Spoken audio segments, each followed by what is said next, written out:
वालेकुम। मेरा नाम है मोहम्मद फ़ारूक बाबर और मेरा जो आज का लेक्चर है वो है सेलुलर ऑर्गेनाइजेशन। आज हम देखेंगे कि सेल्स डिफरेंट ऑर्गेनिज़म्स की बॉडीज़ किस तरह बनाते हैं। तो ऑर्गेनिज़म्स को हम डिफरेंट 5 ग्रुप्स में क्लासीफाई करते हैं। इनमें फ़र्स्ट ऑफ़ ऑल प्रोकैरियोट्स हैं, बाद में प्रोटिस्ट हैं, फंजाई हैं, प्लांट्स हैं और एनिमल्स हैं। इनमें से फ़र्स्ट जो प्रोकैरियोट्स हैं ये वो ऑर्गेनिज़म्स होते हैं जिनमें प्रोकैरियोटिक सेल होता है। अब प्रोकैरियोटिक सेल वो सेल होता है जिसमें कोई वाज़े न्यूक्लियस नहीं होता, तो उस सेल को हम प्रोकैरियोटिक सेल कहते हैं। और जो ऑर्गेनिज़म्स प्रोकैरियोटिक सेल्स के बने हुए होते हैं उनको हम प्रोकैरियोट्स कहते हैं। इसमें बाद में जो 4 ऑर्गेनिज़म्स की ग्रुप्स दिखाए गए हैं, डिस्कस किए गए हैं, ये सब यूकैरियोटिक सेल के बने हुए होते हैं। और यूकैरियोटिक सेल वो सेल होता है जिसमें वाज़े न्यूक्लियस मौजूद होता है। तो वो ऑर्गेनिज़म्स जो कि यूकैरियोटिक सेल्स पर मुश्तमिल होते हैं उनको हम यूकैरियोट्स कहते हैं, और उनमें प्रोटिस्ट हैं, फंजाई हैं, प्लांट्स हैं और एनिमल्स हैं।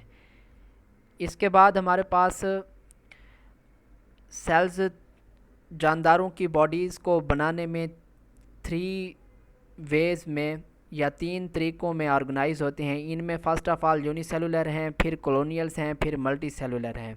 अब हम इनकी वजाहत देखते हैं।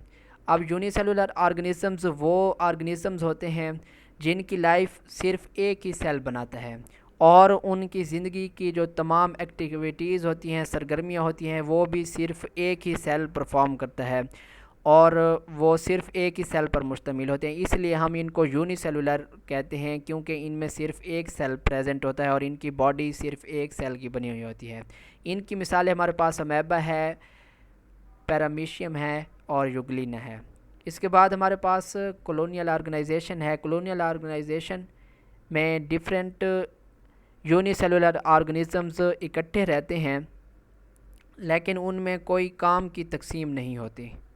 नो डिवीज़न ऑफ लेबर, यानी कि उनमें काम की कोई तकसीम नहीं होती, और हर यूनिसेलुलर ऑर्गेनिज़म अपनी लाइफ अपने तौर पर गुजारता है, और अपनी ज़िंदगी की जो वाइटल रिक्वायरमेंट्स होती हैं या ज़रूरियात होती हैं, बुनियादी ज़रूरियात होती हैं, वो ख़ुद पूरा करता है और किसी दूसरे सेल्स पर या ऑर्गेनिज़म्स पर इन्हिसार नहीं करता।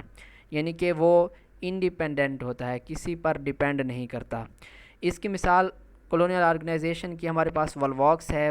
वॉल्वॉक्स एक ग्रीन एल्गी है जो कि पानी में पाया जाता है, और इसमें कॉलोनियल ऑर्गेनाइजेशन पाई जाती है।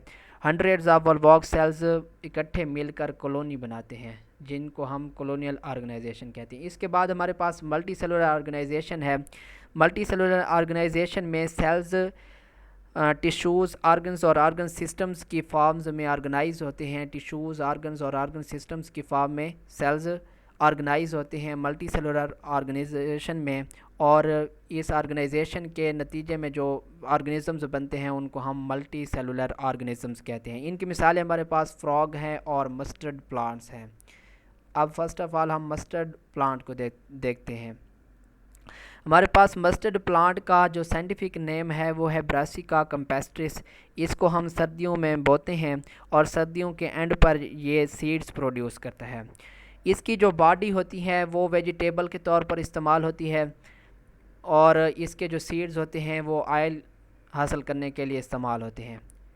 अब इसके जो ऑर्गन्स होते हैं उनको हम डिफरेंट 2 टाइप्स में क्लासीफाई करते हैं। एक इनके होते हैं वेजिटेटिव ऑर्गन्स और दूसरे इनके होते हैं रिप्रोडक्टिव ऑर्गन्स। वेजिटेटिव ऑर्गन्स वो ऑर्गन्स होते हैं जो कि रिप्रोडक्शन में इन्वॉल्व नहीं होते रिप्रोडक्शन में वो फंक्शन परफॉर्म नहीं करते, तो उनको हम वेजिटेटिव ऑर्गन्स कहते हैं। इनमें रूट हैं, स्टेम हैं, ब्रांचेस हैं और लीव्स हैं। इसके बाद रिप्रोडक्टिव ऑर्गन्स वो ऑर्गन्स होते हैं जो कि रिप्रोडक्शन में इन्वॉल्व होते हैं। इनमें फ्लावर्स हैं, ये फ्लावर्स फ्रूट्स और सीड्स प्रोड्यूस करते हैं। इसके बाद हमारे पास फ्रॉग है, ये मल्टी सेलुलर ऑर्गेनाइजेशन की दूसरी एग्जांपल है। फ्रॉग का साइंटिफिक नेम राना टिग्राइना है, और